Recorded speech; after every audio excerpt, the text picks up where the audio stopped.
You clicked this video to understand how dark psychology forces money to change hands.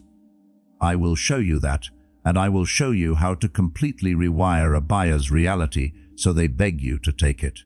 Society tells you that wealth is the logical reward for providing excellent value, working tirelessly and waiting for the market to bless your moral goodness. That is a pacifier designed to keep the working class docile. Money is never earned through fairness. It is extracted through leverage. It moves rapidly from the hands of the emotionally reactive to the accounts of the mathematically cold. There is a hidden ruthless architecture to high-stakes transactions, a Machiavellian framework used by apex predators in boardrooms and sales floors that bypasses the logical brain entirely.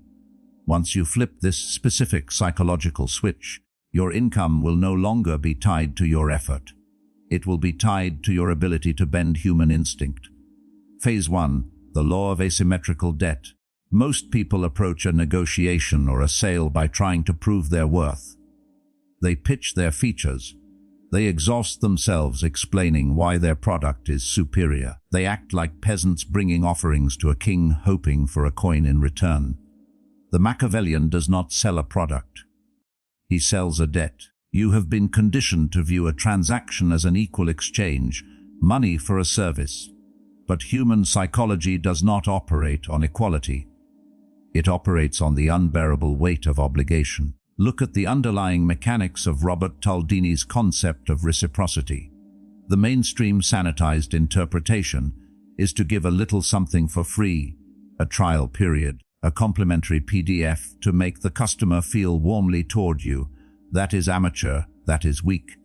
The dark application of reciprocity is to manufacture an asymmetrical emotional debt, a debt they cannot easily categorize or repay. You give them a concession, a piece of highly restricted insider information, or a perceived personal sacrifice that costs you absolutely nothing but feels monumental to them. Study the narrative tactics used by the aggressive brokers of the 1990s, the Stratton-Oakmont method. They did not lead by pitching the fundamentals of a stock. They pitched the exclusivity of their own risk. They would lower their voice. I shouldn't be giving you this allocation. My firm reserves this for institutional money. I am sticking my neck on the chopping block for you right now because I see a long-term partner. They manufactured a sacrifice. When a human being feels they are the recipient of an unearned massive favor, a literal biochemical tension builds in their chest. It is deeply, intensely uncomfortable. The human animal despises the vulnerability of feeling indebted to a stranger. They will do anything to relieve that psychological pressure. And how do they relieve it? By yielding to your ultimate request, by signing the contract, by handing over their capital. Do not offer free value, offer targeted sacrifices. If you are negotiating a deal, give away a variable you genuinely do not care about, but frame it as if you are bleeding for them. I am stripping away my own margin here. I will have to fight my partners on this, but I'm doing it to get you across the line. You have just anchored a hook directly into their conscience. They are no longer buying a service. They are buying their way out of the guilt you just installed. They are paying a ransom to restore their own emotional equilibrium. How do you counter a prospect who is perfectly rational and obsessed with spreadsheets? You don't. You bypass the spreadsheet entirely and attack the ego. Is this starting to unnerve you? Good. The truth of power is rarely polite. Phase 2, the manufactured chasm, the Medici Squeeze. We now move to the most devastating psychological maneuver in wealth extraction, the technique that separates million-dollar operators from street hustlers. You cannot sell a life raft to a man sitting comfortably on dry land. The average person waits patiently for a buyer to realize they have a problem. The outlier creates the problem in the buyer's mind, lets the panic crystallize, and then charges an exorbitant premium for the cure. This is not about lying. It is about framing reality so sharply that the mundane suddenly feels like an immediate emergency. Niccolò Machiavelli observed a brutal truth about human governance. A prince must make his citizens depend on him in times of crisis. If there is no crisis, the prince's perceived value drops to zero. He becomes expendable. In the realm of money, if your prospect feels safe, their wallet remains bolted shut. Safety is the mortal enemy of the transaction.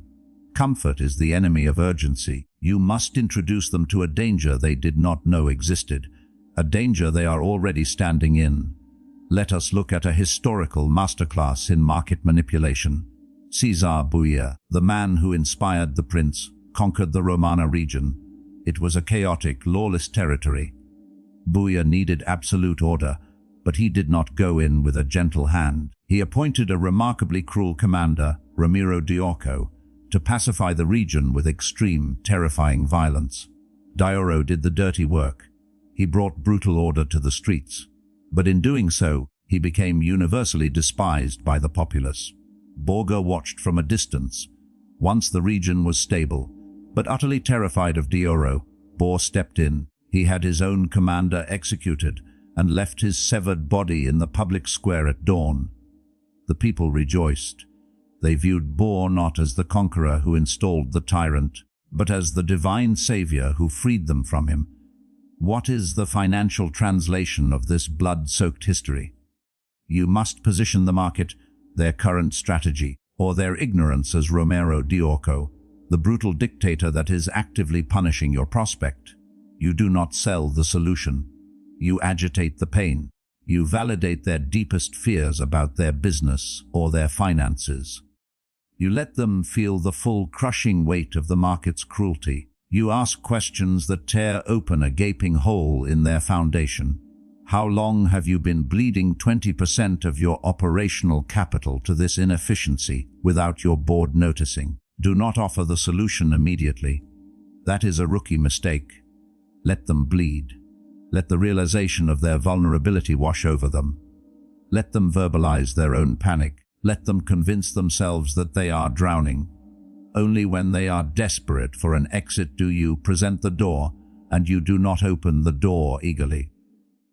You make them ask you to open it. You position your offer as the swift, decisive blade that executes the tyrant. This permanently shifts the power dynamic. You are no longer a vendor begging for a budget. You are the savior pulling them from the wreckage. Saviors do not negotiate on price. Saviors dictate the terms. Phase 3, the illusion of autonomy, inverted coercion. People protect their money not out of logic, but out of a primal need for control. Robert Kiyosaki highlighted the stark difference between how the rich and poor conceptualize money. The poor view it as a lifeline. They cling to it defensively. The rich view it as ammunition. They deploy it offensively. When you sit across a table from someone, you are fighting their survival instinct. If they feel pushed, they pull back. If they feel sold, they construct a fortress. The harder you press, the thicker the walls become. You must engineer the illusion of total autonomy.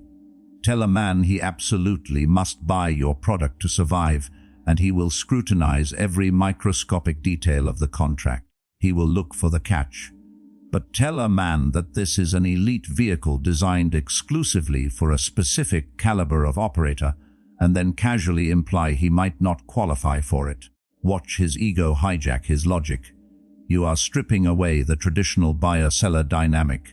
You are taking the product, placing it on a high pedestal, and standing shoulder to shoulder with the buyer, looking up at it together. This requires a massive commitment of capital.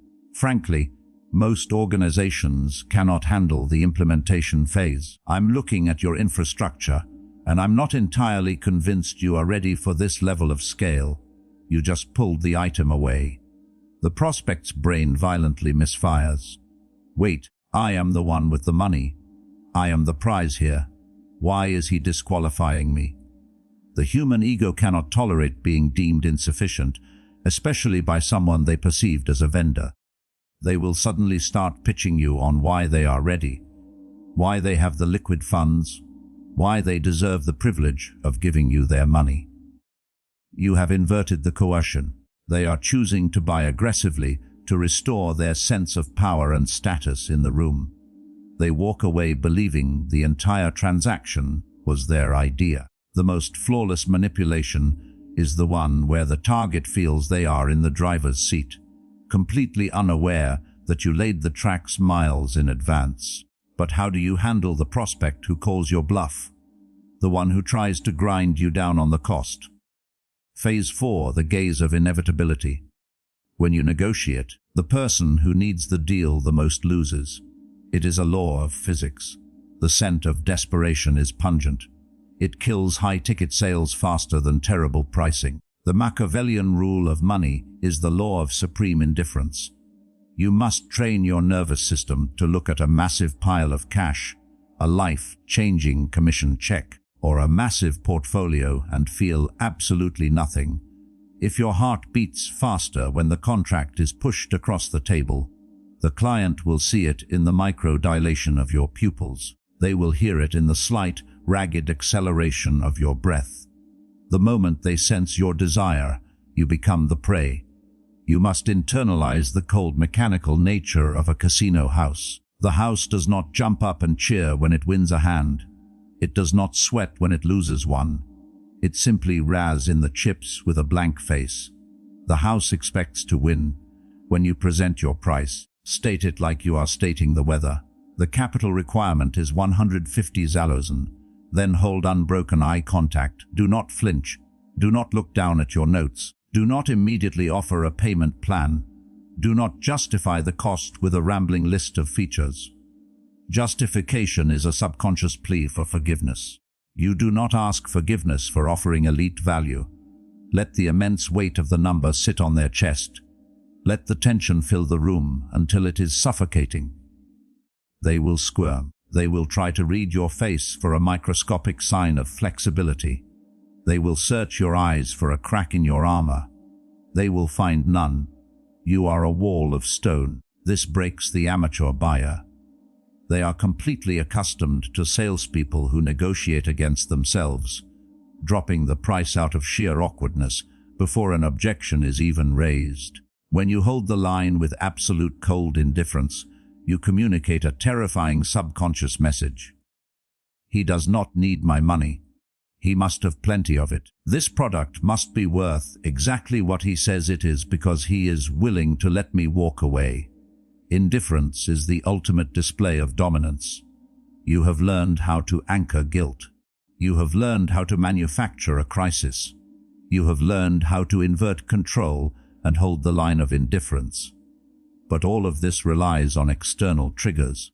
What happens when the prospect is immune to external pressure? What happens when you are dealing with a seasoned apex predator who sees through the standard playbook? You stop attacking their logic. You infect their identity. Apex predators, veteran CEOs, self-made millionaires, seasoned investors do not buy features. They do not care about your deliverables. They buy mirrors. They buy reflections of their own grandiosity.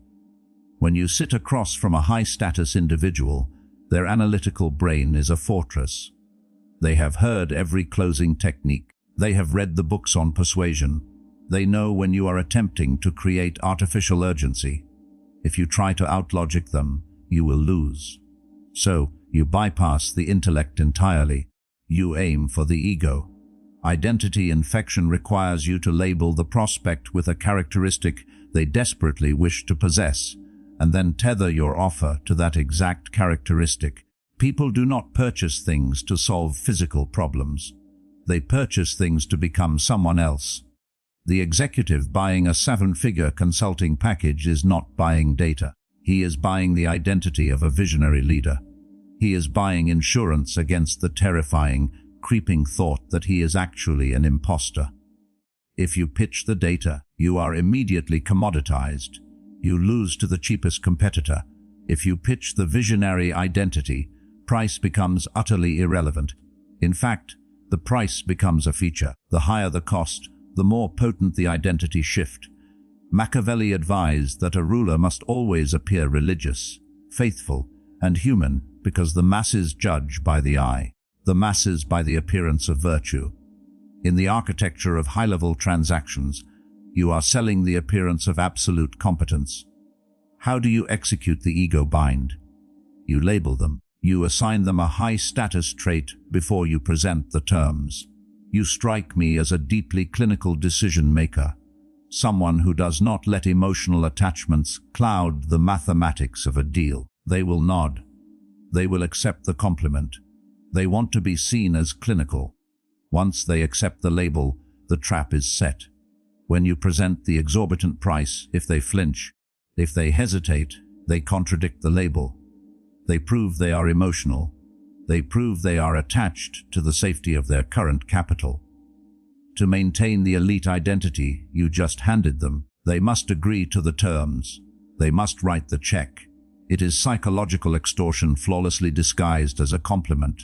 Phase 5, Weaponized Mourning. The sunk cost exploitation. The amateur sells the future. Imagine how much money you will make next year. The outlier sells the past. Look at how much blood is already on your ledger. Human beings are terrified of loss. The psychological pain of losing 10,000 is exponentially more intense than the joy of earning nor 10,000. The dark strategist weaponizes this biological flaw by making the prospect realize how much they have already lost by operating in ignorance. Future gains are hypothetical. They require imagination. Past losses are real. They require mourning. You force them to look at the wound. Let us calculate exactly how much capital has bled out of your accounts over the last 36 months because you were using outdated mechanics. Let us look at the exact number you surrendered to the market. You are acting as the architect of their regret. Think of the empires that collapsed because they refused to adapt. The Ottoman Empire delayed the adoption of the printing press for centuries out of a desire to maintain absolute control over information. That single decision bled their intellectual and economic capital until they became the sick man of Europe. They clung to the old ways and the world passed them by. You tell the prospect they are doing exactly that. You make the pain of their past inaction so acute, so intensely humiliating, that paying your fee feels like a massive relief. It feels like stopping an arterial bleed. They are no longer buying a service to grow. They are buying a tourniquet to survive. Phase 6, the architecture of the enemy. Shared joy creates fragile connections. Shared hatred creates unbreakable blood oaths. If you want to bond with a buyer instantly, do not try to be their friend. Do not ask about their weekend. Do not engage in hollow corporate pleasantries. That signals low status. Instead, construct a shared enemy. Find the entity that haunts their industry, the algorithm, the institutional banks, the regulatory bodies, the lazy, entitled workforce. You position your product not as a utility, but as a weapon against that specific enemy. Machiavelli wrote extensively on the utility of a common foe. A prince must often point to a looming external threat to keep his own subjects united and perfectly compliant. Fear of the outsider overrides internal rebellion. In a high-stakes transaction, you and the buyer are the subjects. The enemy is the system designed to crush them. The entire financial architecture is rigged to squeeze out independent operators like you. The institutions want you entirely dependent on their liquidity. This vehicle I am showing you, this is how we strip the leverage from them and put it permanently back in your hands. The dynamic in the room shifts instantly. You are no longer a vendor attempting to extract their money. You are a co-conspirator. You are handing them a loaded gun to fight their oppressors. You are the armor-bearer in their war. When you frame the transaction as an act of rebellion, logic vanishes. Spite is a vastly more powerful purchasing motivator than return on investment. People will spend fortunes just to prove they cannot be defeated by the system. Phase 7, the Disqualification Protocol, the velvet rope. We arrive at the final, most counterintuitive mechanism of elite persuasion. When you feel the deal slipping, the natural human instinct is to lean forward, to offer a discount, to talk faster, to beg. The Machiavellian instinct is to pull the offer entirely off the table. This is the velvet rope psychology. A highly exclusive nightclub might be completely empty inside, but the bouncer creates a massive line outside. The line, the barrier to entry, creates the perceived value. If the doors were wide open, no one would want to enter. If you chase the prospect, you are a street vendor. If you reject the prospect, you are the gatekeeper. I am going to stop you right there. The more we talk, the more I realize we are not a fit. Your organization moves entirely too slowly for this kind of aggressive deployment. You need a safe, traditional vendor.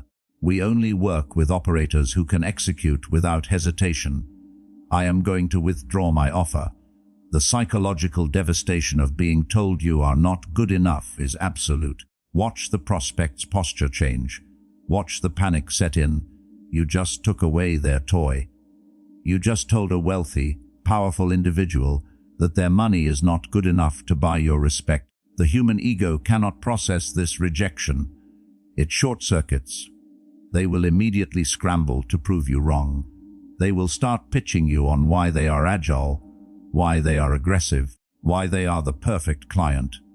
They will fight tooth and nail to hand you their capital. You do not close the deal. You force them to close themselves. You create a chasm of distance, and you let their own insecurity build the bridge back to you. Money is not a physical reality. It is a psychological construct, a shared hallucination that we all collectively agree to participate in. Those who succumb to the hallucination work until their bodies break, trading their finite time for digits on a screen, constantly paralyzed by the fear of poverty. They believe money is a reward for moral goodness and hard work. They die tired. Those who understand the hallucination control the world. They view money merely as stored human energy. They do not work for it. They engineer environments where that energy naturally flows toward them. They use the invisible levers of guilt, ego, fear, and identity to bend the will of the market. When you master these Machiavellian laws of transaction, you do not just acquire wealth, you acquire sovereignty. You become immune to the desperate, grasping anxiety that defines the modern human experience. You become the architect of your own reality. But what happens when the accounts are full? What happens when you acquire all the capital you ever desired and you sit alone in a perfectly quiet room? You realize the money was merely a distraction, a shield. But a shield cannot protect you from the rot inside your own mind. The darkness does not stop at your bank balance. It waits for you in the stillness. It waits for you to realize that true power is not controlling others' wealth. True power is confronting the terrifying entity that lives behind your own eyes. If this opened your eyes, understand this is only what I can show publicly. There are videos I cannot upload for everyone. There are aspects of dark psychology that I simply cannot discuss publicly on YouTube without being censored or demonetized. The algorithm suppresses the most powerful information. Those exist behind the join button. If you're still here, you're not like the others. Subscribe if you haven't. But if you want what's hidden, click the join button and step into the architect level. You will unlock exclusive, uncensored videos that dive into the deepest parts of the human psyche. Most won't.